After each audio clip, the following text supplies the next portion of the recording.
Good morning. It's Wednesday, February the 10th, and this is the heart of the matter.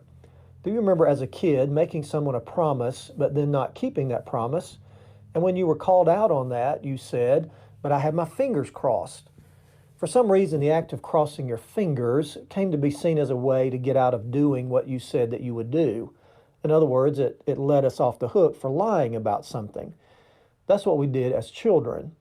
As adults, many people lie and don't even bother with the old "I had my fingers crossed" exception.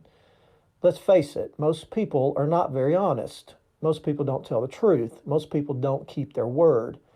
That might sound overly negative, but it just reflects man's sinful nature. But God honors the truth. God wants his people to tell the truth. God wants us to be trustworthy so that when we say something, it is assumed to be true.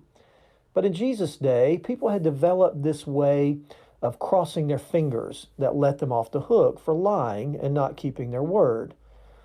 Look at what Jesus said about that in Matthew 5, verses 33 and 34. He said, "Again, you have heard that it was said to the people long ago, 'Do not break your oath, but keep the oaths you have made to the Lord.' But I tell you, do not swear at all. Simply let your yes be yes and your no, no."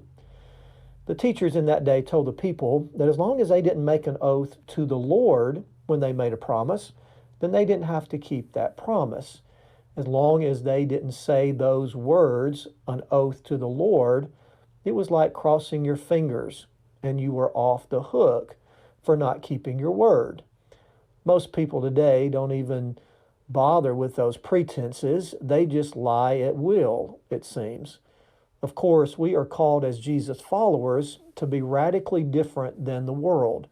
Jesus is calling us to this standard. We should be so honest that we don't need to swear an oath when we make a promise. We should be known as honest and trustworthy and reliable. We should be known as men and women who tell the truth. Our reputation as truth tellers should precede us, so much so that when we say something, people will assume it to be true. They don't need us to take an oath or to swear on a stack of Bibles or on our mother's grave. They don't need us to sign a piece of paper binding us to do what we say that we will do. Jesus said that our character should be so spotless that our yes should be yes and our no should be no. Nothing else needed, nothing else required.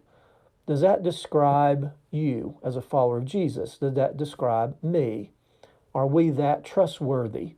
Well, we should be if we're followers of Jesus. And that's the heart of the matter.